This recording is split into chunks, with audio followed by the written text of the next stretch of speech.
Started. Sounds good. Well, welcome, Healthy Lifestyles participants. We are happy to have you here today. We're going to be talking about sifting through the truth about sugar. We know there can be a lot of conflicting information and even confusing information out there. So we have Jenny Henderson from St. Mark's Hospital to help us decipher what is correct information and how to make ourselves healthier. I will put the link to sign in for points in the chat box throughout the presentation. And if you have any questions, utilize the chat box and send them on over. I'll turn the time over to you, Jenny.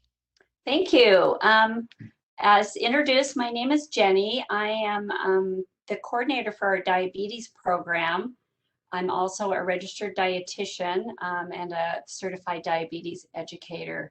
So that's kind of my background. And this is certainly a topic of probably a lot of discussion that you see on the internet and probably amongst friends. So today I just want to put out there what we have on the current data and the research, and would love to answer questions as we get through this. If you have a question for that particular slide, maybe you can ask that. If it's just a question that maybe doesn't relate to the slide, we will have some points for in the PowerPoint to do questions. All right, so what is sugar? Sugars can be naturally occurring or added.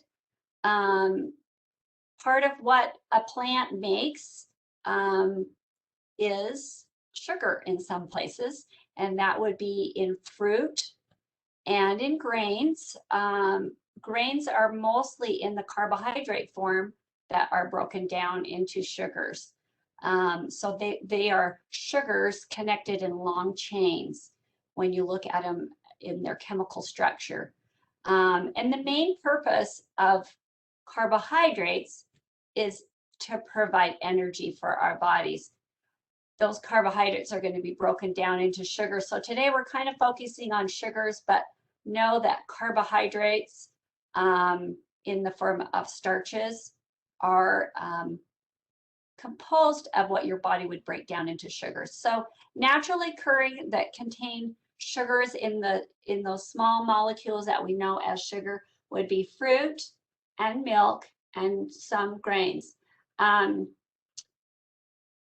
sugars are something that are added during the process of the food being processed. So Mother Nature gives us natural sugars, but obviously, as you all know, there's a lot of sugars that are added into processed foods. Those can be free mono or disaccharides. Disaccharides would be contain two sugar molecules that are hooked together, and those are still considered a sugar. Sugar can come from syrups, and honeys are a way that we sweeten, and they do contain sugar. Concentrated fruits are another thing that's added to foods to sweeten them, and that can be in the juice form or in a puree. Vegetable juices are another way. You have to have a fair amount of vegetable juice for it to have very much sugar in it. Vegetables have a little bit sometimes of sugar in them naturally. The USDA added in 2000 the term added sugar. So we're going to talk about food labels a little bit later, but that's a thing that you can read now on a label is added sugar. So that's a good thing to be looking at when you're reading labels. Sugar is a simple carbohydrate, and we talked about carbohydrates. And I don't want to get too into the chemistry of it unless you're interested. But all carbs are broken down into sugar in the body and used, and that is a form of energy that your body prefers to run on, is going to be what we call glucose. And that's the main energy source in your body. Other sugars besides glucose are galactose, and you're going to find that in milk. It's two sugars put together is what's in milk, but it would be broken down, and one of them would be galactose. And fructose is commonly found in fruit, and it has the sweetest taste. Your body absorbs glucose and galactose into the small intestines, and then it can go into your bloodstream. Fructose is absorbed and processed through the liver. So when we come over to the right side of this slide, you'll see polysaccharides, which would be starches or glycogen, and those are broken down by an enzyme called amylase, which is in your pancreatic fluids. So that happens in the gut from the liver, but also there's amylase in your saliva. And so we start to break down starches even in our mouth when we're eating. So that digestive process actually starts in the mouth for starches. And then when those are broken down, we have what we call disaccharides, which are maltose, sucrose, and lactose. Lactose is what we call sugar milk. And it is made up of glucose and galactose. Those are the two single glucose, or what we call monosaccharides, that would be in lactose. So when it's broken down by the enzyme lactase, you would get glucose and galactose. And I hope you're all not going to be bored with this. But some people do lack the enzyme lactase, and so they're what they call milk intolerant, which might give them gas and some GI upset when they drink very much dairy. And so that is something that some people do lack very much, the enzyme lactase, especially as some people age. But there's particular ethnicities that are more prone to that intolerance to dairy. Sucrose is another disaccharide, and that is broken down by the enzyme sucrase into glucose and fructose. And then maltose is 2-glucose. It will be broken down by maltase into 2-glucose molecules. And there is no evidence at this point that's convincing that one type of sugar is better or worse for your body. Your body is going to use all of these as a fuel source. Bottom line is, though, that in the United States, in general, we eat too much sugar. So we need to be careful with, particularly the added sugars. What are added or free sugars? All sugars that are added to foods while being processed or prepared would be called added sugars. And including sugars you add to foods yourself would be an added sugar. So when you put that teaspoon of sugar in your coffee, that's added sugar that you are adding in. And when we're talking about percentages later, that would be included in it. Examples of sugars that are added would be white sugar, brown sugar, corn syrup solids, high fructose corn syrup. I know that's kind of a hot topic, and a lot of food products are now cutting out high fructose corn syrup and using other alternative sugar sources. Malt syrup, maple syrup, pancake syrup, fructose sweetener, liquid fructose, honey, molasses, and what's called anhydrous dextrose. You'll see that in some foods when you're reading the label. Crystal dextrose and dextrin. So those are some things that would be added sugars. 1 teaspoon of added sugar is defined as the quality of sweetener that contains the same amount of sugars provided by 1 teaspoon, which is 4.2 grams of table sugar. All right. Hopefully I didn't bore you too much on that one. So just about sugar consumption in the U.S. In the 1700s, people consumed about 4 pounds of sugar per year. And we're talking about, on this one, the added sugars. In 1800, people consumed 18 pounds a year.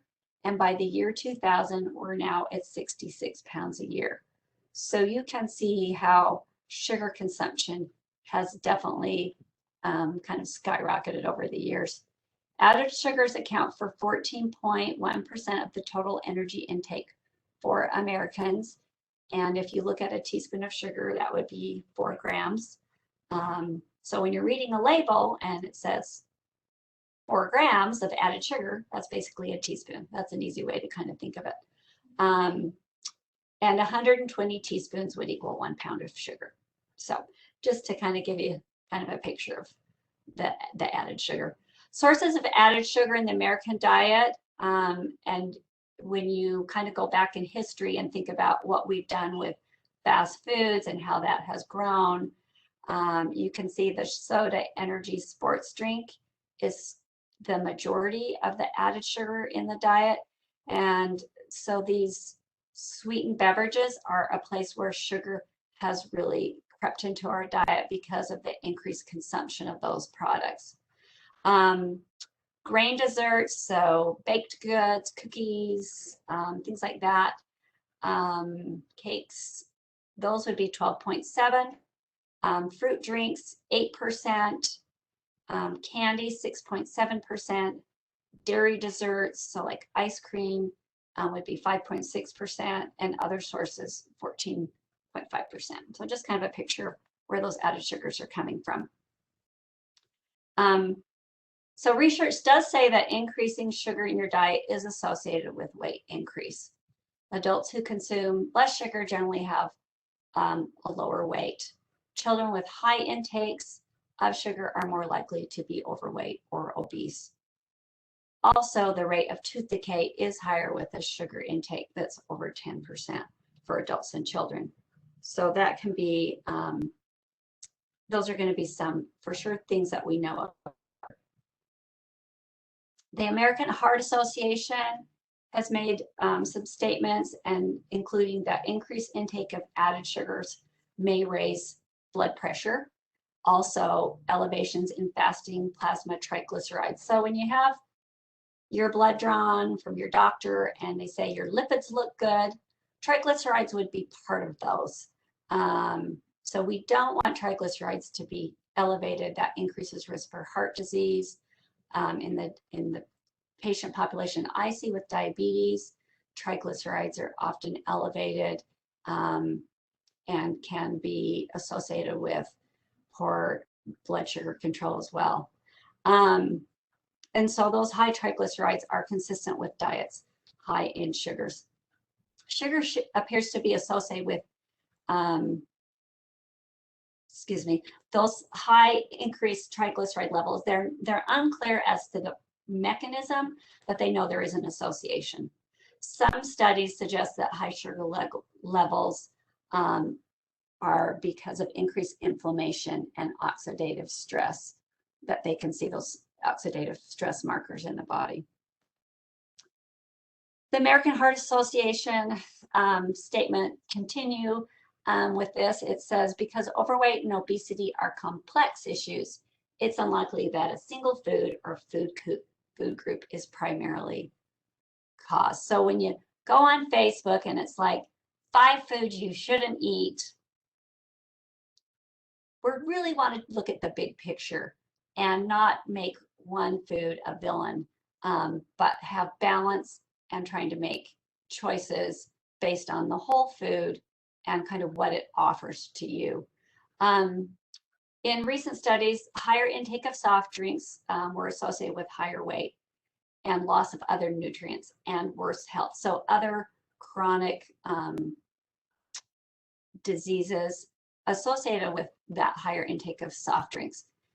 Because not only are we adding sugar, but what is it replacing? So maybe we're not drinking as much milk and we don't have as much calcium in our diet.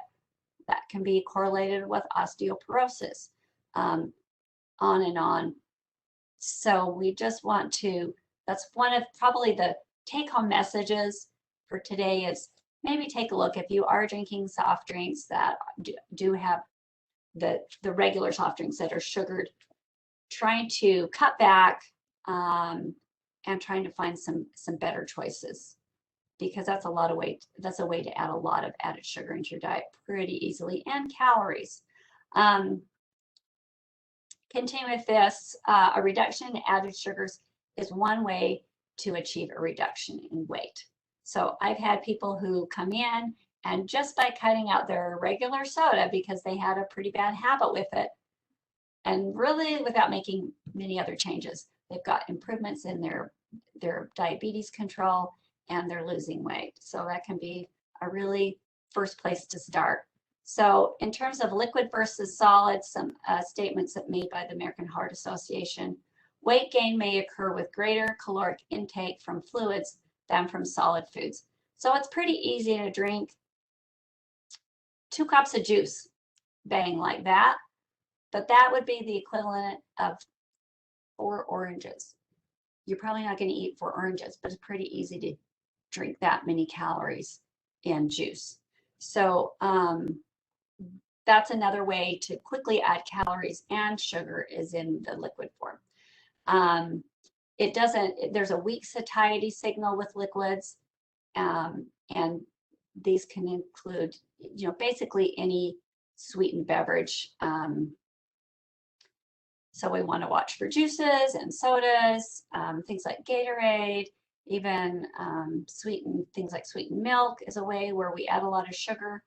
So those are some areas to kind of take a look at in your own diet and maybe make evaluation if you can make some changes there, if you need to make changes. And then their statement is total energy intake may be greater with fluid calorie intake than with calorie consumption from solid foods. And a lot of times with solid food, when I made the example of fruit versus fruit juice, fruits are going to have fiber in them, which helps with satiety, which helps with fullness, and gastric emptying is slower, so you feel fuller for longer. So anytime we can add more fiber into our diet, that can help with not only weight control, but kind of that satiety. So the carbohydrate-insulin theory might be something you've heard about. It's kind of a hot topic with a lot of debate. This theory states that the more sugars and refined carbs we eat, the fatter we get, because when we eat these foods, we have an insulin rush that causes our bodies to hold on to fat, and then fat causes insulin levels to remain high, which causes us to store fat and be continually hungry. Promoters of this theory encourage a low carb, high fat diet to lose weight and decrease insulin resistance. The data that's out there really says that the best diet is the one that you can stick to, and where you're eating from a variety of what we call the food groups, and low carb diets aren't necessarily better. You hear about the keto diet, and that's definitely a hot topic. It's definitely a difficult one to stick with on the long term, and it can be beneficial for some people, but at the cost of sometimes excluding some of the healthy food groups that can benefit our bodies. Is sugar more addicting than cocaine? So that might be something you've heard out there. We'll kind of breeze through this. And the answer is no, and that's kind of fear mongering. There were some studies done with rats, which were allowed to have pure sugar for a limited amount of time each day. And that's kind of the secret, was it wasn't, they didn't have access to it all day. And had they had that, they may not have shown those addictive behaviors. That said, for us to always be having to feel like everything has to be sweetened is not a great approach either. Learning to like foods the way Mother Nature gives them to us is kind of a great approach. Sugar, when combined with fat, can result in addiction-like behaviors, but it's not as controlling as, say, a drug addiction. Okay, we're going to stop for questions at this point. I would love to hear from you and see if you have any questions.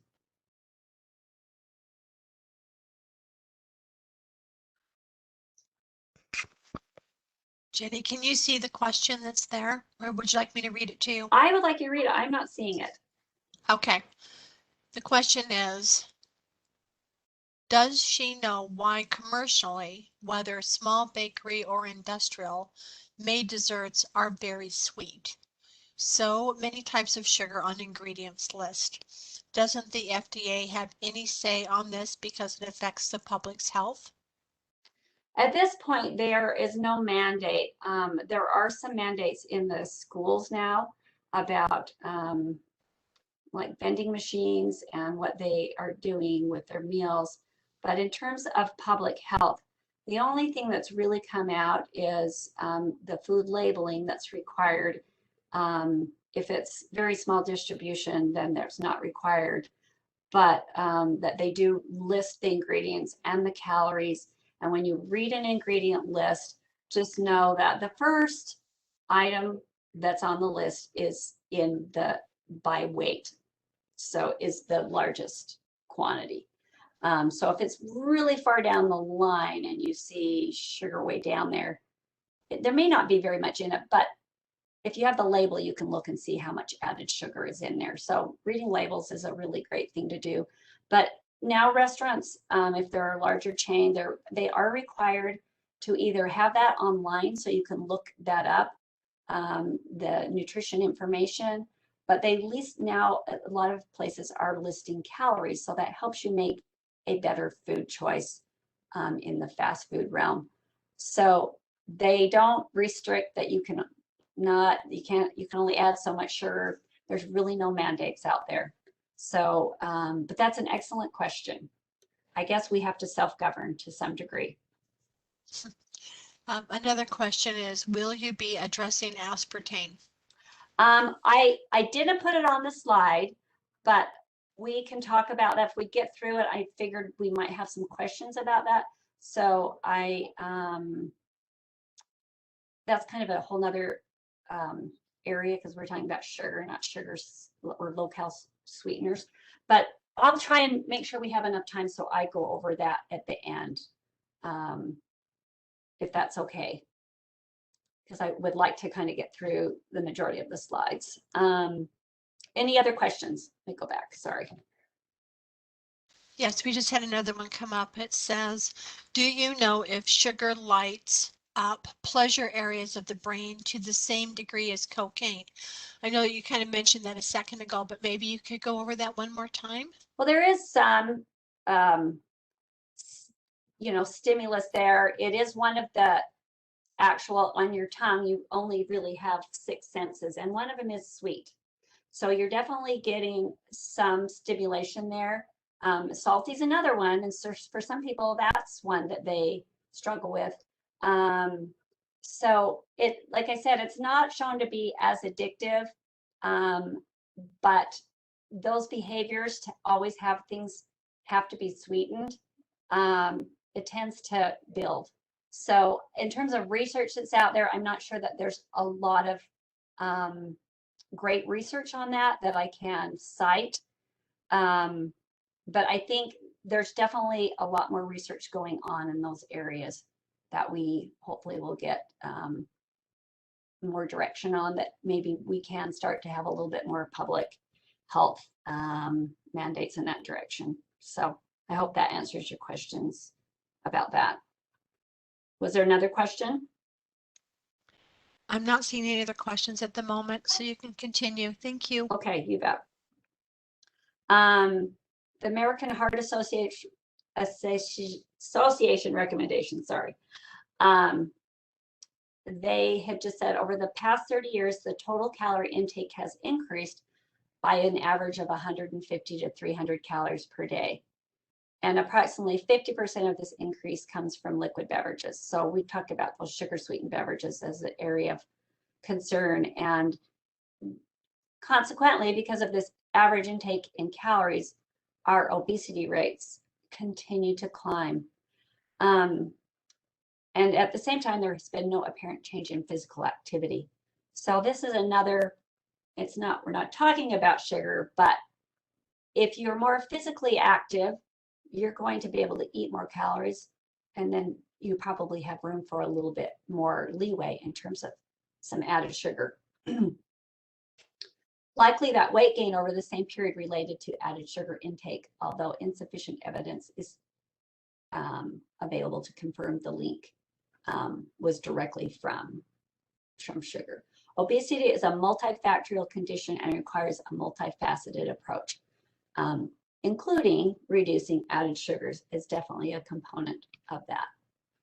So factors to just consider with discretionary calories, and that's going to be determined by your age, sex, and your activity level, is if a lower energy intake is needed to maintain weight, then the suggested amount of discretionary calories, so those little extra food choices besides what's kind of suggested that we do eat, that we need to kind of cut back on that added sugar to make sure our discretionary calories aren't over what our body needs.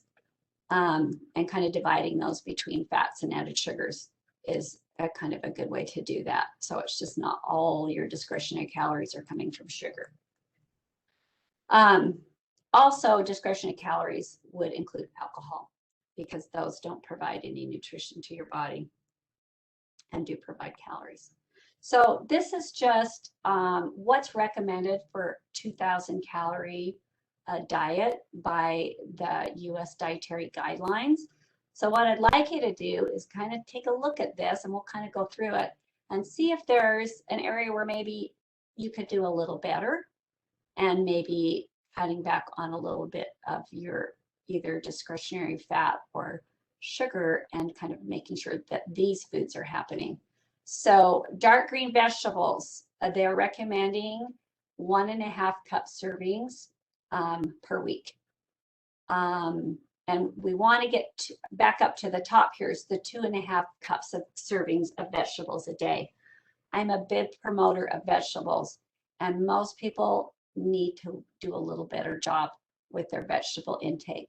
That can be fresh, frozen, even canned, which does have some added salt, but not everybody has the option to be able to eat fresh vegetables every day.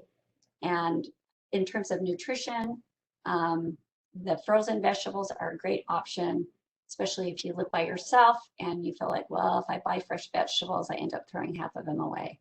So that can be certainly a viable option. So we want to get at least 2.5 servings of vegetables a day. I really promote 4. So I like people to do a half a plate at lunch and half a plate at dinner, or vegetables in between for snacks. But that half a plate is a great way for you to know that you're meeting that goal of the 4 vegetable servings a day. So trying to get dark green vegetables in a couple times a week, red and orange vegetables, 5 times a week.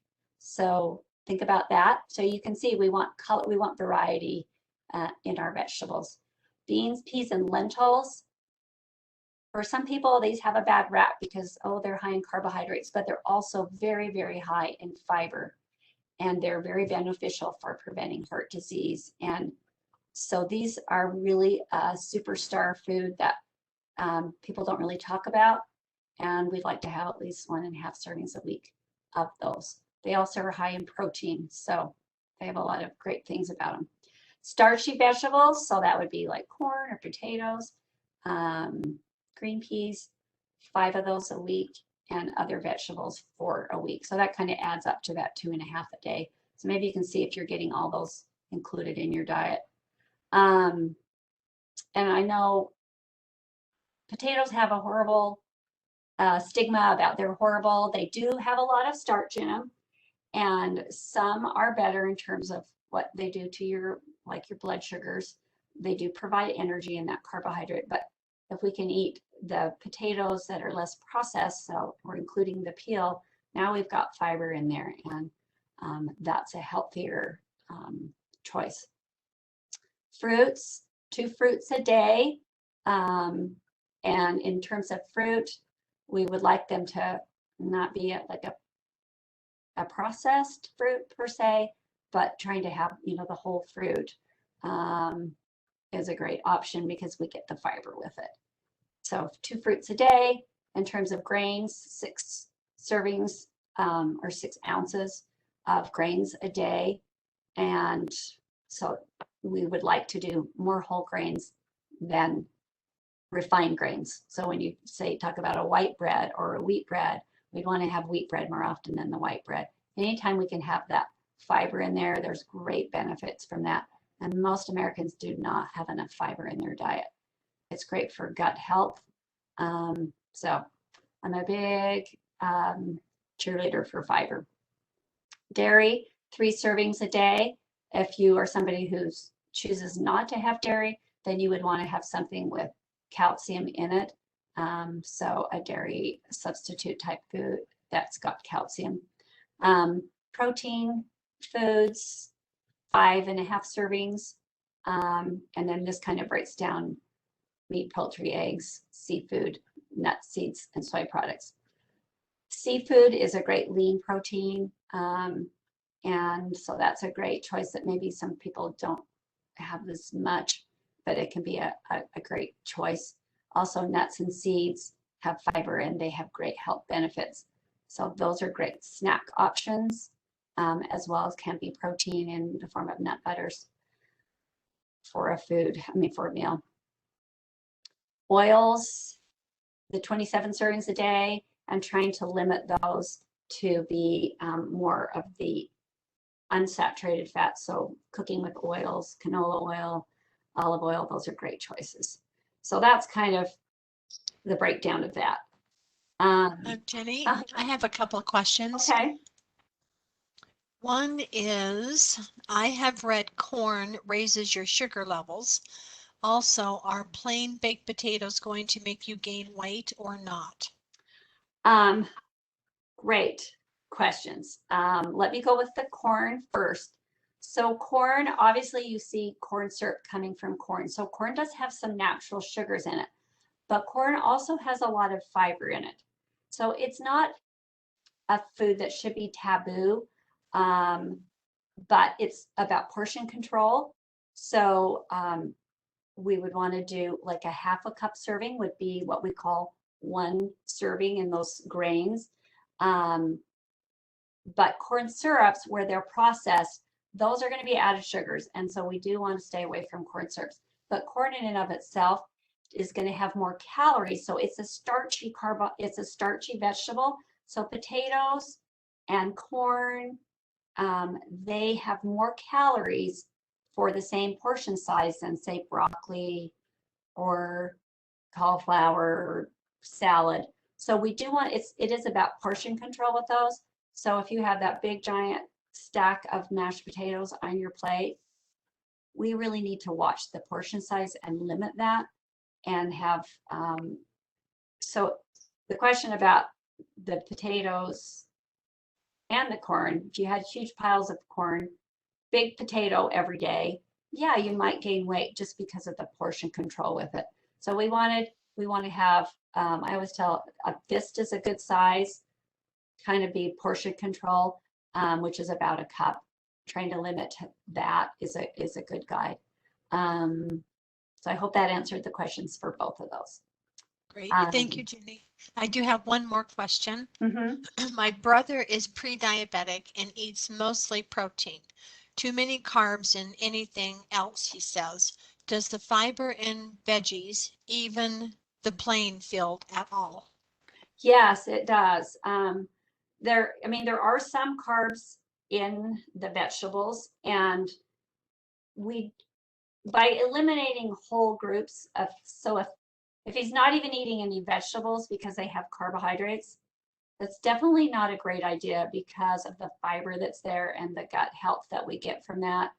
And even those whole grains in modest, generally, if they're high in fiber, they don't tend to elevate blood sugars, and they can help with cardiovascular prevention, which is a big problem with diabetes.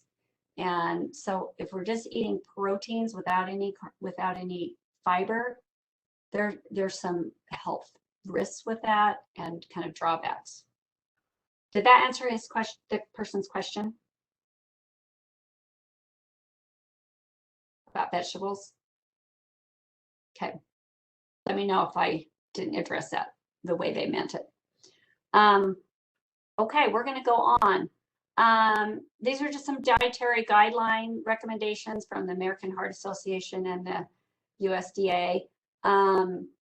So their recommendations are to minimize the intake of beverages and foods with added sugars, limiting added sugar intake to, that really should say less than 10%, 10% or less of calories. So for a 2,000 calorie diet at 10%, that would be 200 calories, 50 grams of carbohydrates from sugar, or 10 teaspoons. So that's what we would like to, at the most, have it be in terms of those recommendations. And they also, the World Health Organization has gone a little bit further and said, hey, if we can get it below 5%, there's added health benefits with that. So those are just kind of some things to look at. So when you're reading a label and the food has, say, 20% of your added sugar, when it has that percentage, that's based on a 2,000 calorie diet. So if it's at 20%, then that it'd be best if we can keep those, when we're looking at food labels, to keep them at 10% or less in terms of added sugar. That way we're kind of keeping those numbers down. Okay, so just to give you an idea on the added sugar in beverages, I'm gonna just throw this out there. Maybe you can take a look if there's anything that you drink there, and you can kind of see how much added sugar is in there. And that is in a 12-ounce beverage. So those fruit drinks, which might surprise you, at top of the list for 12 ounces. Tells you how many added sugars and grams of sugar are in there. And then you can kind of see it in teaspoons. Okay. Okay, so just navigating the food label. There's a lot of different names for sugar. If you see OSE as the suffix, that includes you, and that's a sugar. There's other things too. So agave, high fructose corn syrup, cane sugar, brown sugar, coconut sugar. Those are all going to be added sugars in your diet. And they can be hidden in salad dressings, even in a hamburger. Deli meats have added sugar. We all kind of know about ketchup. Even breads, you can see them there. So just starting to read labels is a great thing to do, just to be more aware. And then sometimes comparing, like, I like this choice, and I look at added sugar, and this one has less. So I'm going to go with this one. But another great thing to look at is how much fiber is in it too. It's not going to be in protein foods like meats, and milk's not going to have fiber, but a lot of those grain choices should have fiber, and if they're not as highly processed. So those would be great choices. Okay. Agave has more fructose than high fructose corn syrup. So in terms of the sugar fructose, it does contain sugar. So what we want to do is consider the food as a whole.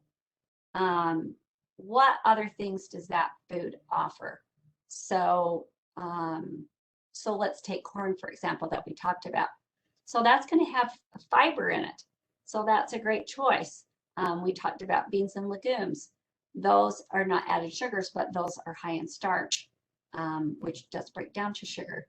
But they have a lot of fiber and vitamins as well. So, and also when we talk about fruits, yes, they have natural sugar in them, but they have a lot of antioxidants and a lot of vitamins, and they also contain fiber. So they definitely have health benefits. And, you know, we're always finding out about new things that are in food.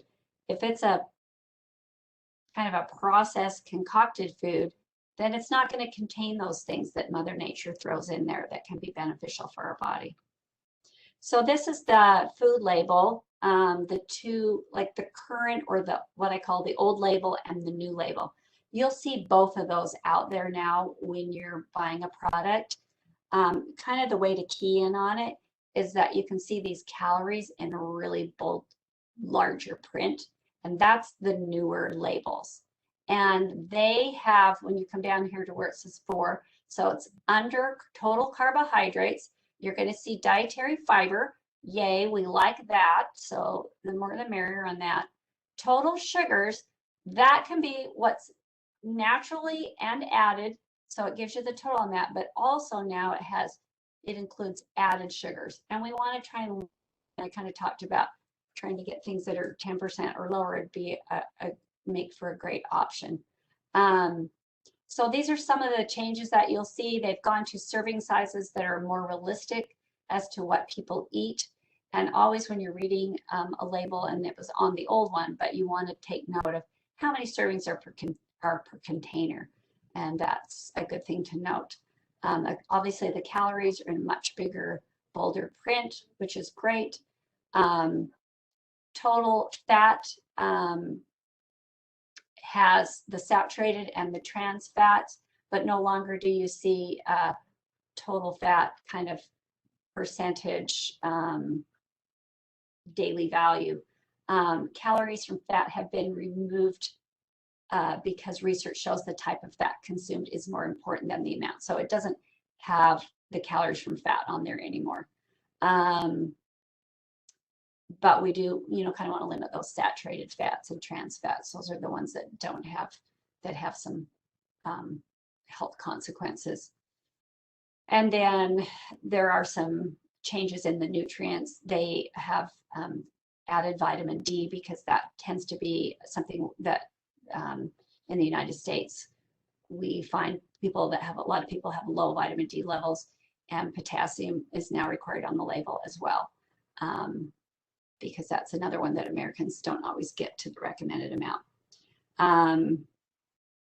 Vitamins A and C are no longer required to be on the label. They may put them on, they can put other ones, but you're going to see calcium and vitamin D, iron and potassium. Those are the ones that tend to have some deficiencies in our diet. So that, I have a question for you. You bet. There's a lot on this slide, so I'm not surprised. I have recently started having issues with dairy products. I purchased a lactose-free milk this week. My first reaction was that it was sweeter than my regular 1% milk. When I read the label, it has the same amount of sugar. What is substituted for lactose to make the milk so sweet? Would it be better to take a lactose pill before ingesting dairy? No, it's going to be the same. So basically what happens is you've taken a disaccharide and lactose, and you've added lactase, the enzyme, and now it's broken into those two separate monosaccharides, and now it's sweeter. So all it's done is broken the disaccharide, which doesn't taste as sweet, and now it tastes sweeter because it's just broken down, which is what your body would normally do if you had enough, if you had enough lactase in your body that worked. So in terms of nutrition, there is no different you taking the pill or buying the product where it's already broken down.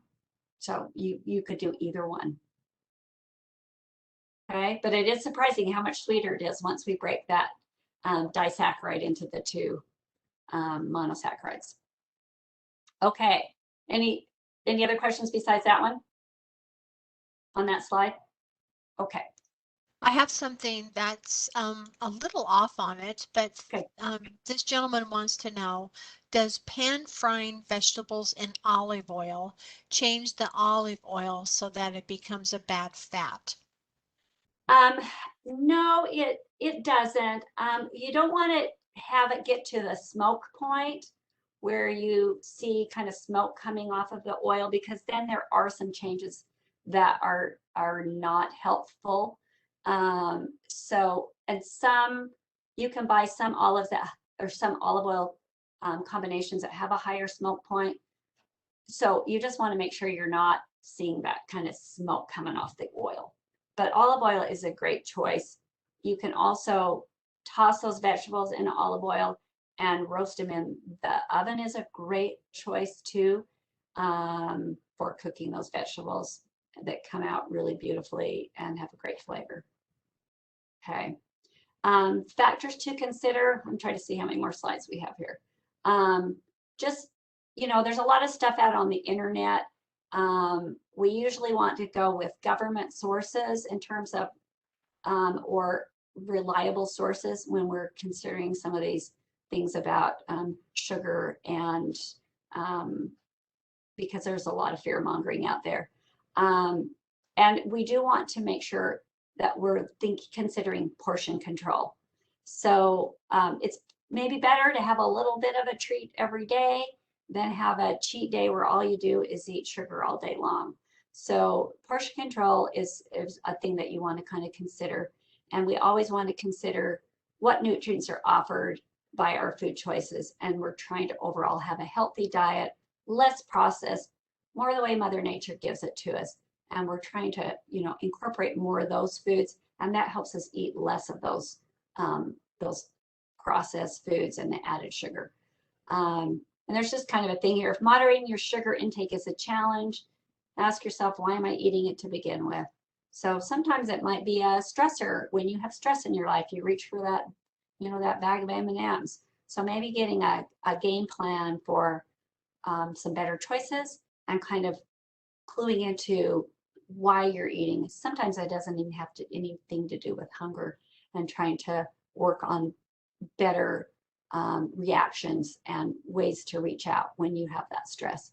And then just, trying to make the better choice when you can, and that kind of helps you reduce those added sugars. Also, what is your activity level? So if we can burn a few more calories, then we can eat a little bit more food. Or if we are gaining weight, then we're already eating too many calories. So maybe that's a way we can make some changes, is by getting more active. And that can help us balance our intake with what our needs are. So I have another question here. And it's, please suggest healthy snacks without sugar. Oh, okay. So I talked about nuts and seeds. They're a very healthy fat. Now they are high in fat, but it's the healthy fats. But fat does provide satiety, which helps us feel full. So a small handful of nuts can be a great snack. It is about portion control with those. And if you can get the unsalted ones, even better, but that would be a healthy choice. And what about fruits? They make a great snack. They're pre-packaged by Mother Nature. They come all ready to go and easy to travel. And that can be where your fruits come in, or a snack. So they may not be a part of your meal, but they give us that natural kind of like, ooh, I need a little sweet. And they do have natural sugars in them. And so are you getting those 2 fruits in a day?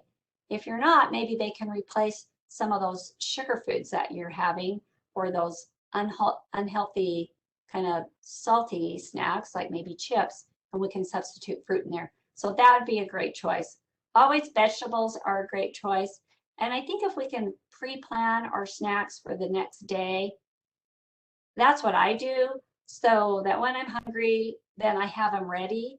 Because when you're feeling snacky, sometimes it's when you really don't make very good choices. So a little planning is a great thing, that you can maybe have those nuts prepackaged. I just put them in the snack bag so I don't overdo. Have vegetables that are prepped and ready to go.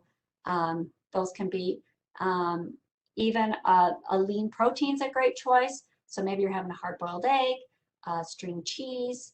Those lean proteins can be a great snack as well. Any other questions? I think we're about done, so I can hopefully get to the low-cal sweeteners. So just some recommendations.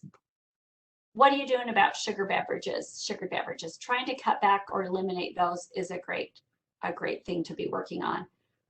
Reading labels for food you eat most often, and see if you have a healthier choice. Does it have a lot of added sugar? Maybe I need to rethink that food, or not have it as often, or some better portion control. If you can't moderate your intake of favorite sweets at home, don't buy them. Don't have them there. So I know what my weak ones are, and I try not to have them at home very often. That makes it easy. Enjoy a balanced variety of foods in moderation. A high plant intake is always a healthy choice, and then high quality proteins that are leaner with less processing is always a good choice when it comes to carbohydrates. If they're less processed, they're generally going to have more fiber and probably less, and they're going to have less added sugar. So cook simple meals at home. There's a lot of resources on the internet now for healthy meals or healthy recipes. So get out there, and a lot of them, just for example, a great resource, I didn't put it on here, it's through the American Diabetes Association, and it's diabetesfoodhub.org, and that will take you right to the recipes. And they do a lot of healthy ones that use those whole foods. When choosing sweets, choose what you prefer, but have some portion control and use as little as possible, knowing that no one sugar is better than the other. And kind of drop it down to 8. Fix what's really broken. If it's because you're stressed out that you're eating those, then maybe we need to talk about some stress management and getting some skills there, or getting some help with a therapist if that's really kind of what is wrong with kind of initiating your decisions to have a lot of added sugar in your diet. This is the opposite of really what we want, but a lot of people aren't eating enough vegetables and fruits, and that's why they're having so much added sugar in their diet. So they're eating the fun size when it comes to when you look at that picture, fun size on vegetables, which is not enough. So these are just the references from the presentation today. Thank you for attending, and I'm going to quick kind of talk about the low-cal sweeteners really quick. I know there was this question about stevia. In terms of what they call the low-cal sweeteners or non-nutritive sweeteners, they go by different terms. Stevia is one of the choices that I prefer, just because it does come from a plant instead of processed, like that, like for example, we have Equal, which was kind of put together, and it does digest and become things that we have in nature. But I like stevia because it does come up from a plant. Now, these low-calorie sweeteners or non-nutritive sweeteners, what they are is their sweetness, it's much, much more intense than regular sweeteners. And so because of that, we use a tiny, tiny amount. And so it doesn't add enough calories to, when you look at it on the label, it'll have 0 carbohydrates. So they can be used in very small amounts to sweeten a food. So say I do drink regular soda. Well, maybe I'm gonna, to help me transition, maybe I do choose to do a diet soda because that helps me get away from the added sugar. It's great if you don't even do the diet soda. I always tell people it's a choice, but try not to have everything that you're using artificial sweeteners on. Trying to learn to like foods the way Mother Nature gave us is a really kind of a good mindset. But these are tools that can be used to help you kind of decrease that added sugar. And we have kind of 8 that are approved on the market, and they've gone through rigorous research. But, there's a lot of things that you see out there. That's why I say use them in moderation. NutraSweet is not, it's not stable in heat, so that's not a great one for that. But Splenda is, and Stevia is as well. Monk fruit is another one that people use. It doesn't have as much research on it, but it is a kind of a natural sweetener that is, because it's much more intense, you wouldn't use very much. And so that could be an option as well. Stevia, it doesn't have a patent on it like Splenda does because it comes from a plant. And so you'll see lots of different, stevia will come in, like Truvia is one that you'll see, but there's a lot of brands out there, and they're pretty much all the same because they don't have a patent on that stevia. So basically you can use any of those. It's usually a white and green is the color that they use with that sweetener. Thanks, Jenny. We do have a question on what your opinion is of xylitol and aspartame. Okay.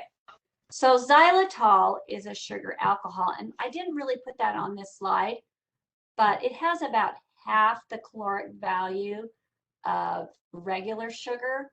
So there still are some calories with it, but it doesn't cause tooth decay. So that's why you'll see that in gums. But any of those sugar alcohols, they end in OL. So there's xylitol, mannitol. Those are used in what you might see as sugar-free candies, because those sugar alcohols don't elevate blood sugar. So they're used in diabetes, like just syrups and sweet, like candies, but they still have calories.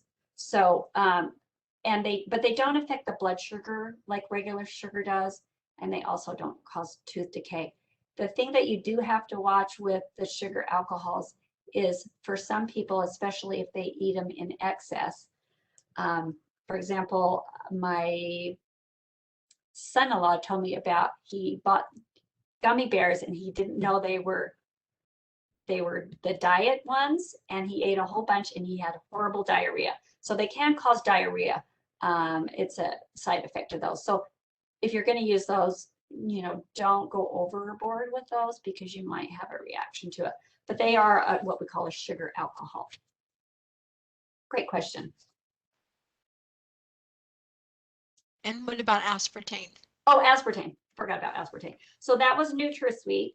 So that's one of the approved non-nutritive sweeteners, and it's an option and that has been approved. Like I said, I kind of prefer stevia just because of the process. Like, it is found in nature. It does have things added to it to basically have it be on the shelf. But it's been researched by the government and a lot of rigorous studies, and they would pull it off the market if they had concerns. So it's definitely an option. And there, for some products, you'll only see that it has NutraSweet. There's probably it's in less use than it used to be because now we have some other options. But it's an option that you can use. But as I say, try not to use a whole bunch of artificial sweeteners every day. That's probably not the greatest option, but it can be a tool. Just kind of keep it moderate on your use. Okay, so I have a question. Is sugar from dates healthy? Yeah, that would be a sugar that we find in nature. They're very high in the sugar content, but they also have fiber in them. So that would be part of your choices with your fruits, 2 fruits a day, and it could be dates. So I think it's about, I'm trying to think what the serving size is. I think it's 4 to 6. I could be wrong on that, on what would be kind of considered a serving on dates, but they are very high in sugar. And anytime we have kind of a dried fruit like raisins, the portion size isn't real big because now they're kind of smaller. But dates they're okay, and they do have certainly health benefits because they've got vitamins in them and they've got fiber. So that could be your fruit choice.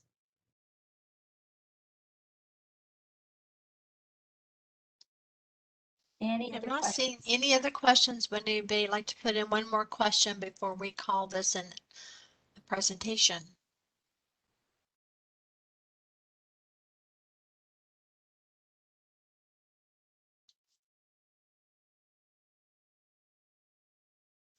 Okay, I'm not seeing any more questions, Jenny. Perfect, because it's 1 o'clock. Thank you so much, everybody, for coming. Thank you, Jenny. I really learned a lot.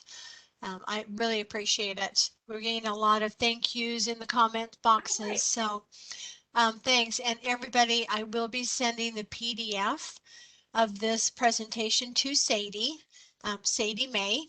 So if you would like that, notify her and she'll be glad to get back to you. And we'll see everybody in a couple weeks. Thanks, Jenny. Nice to get your questions because I can't see your faces. So have a great day. Thank you.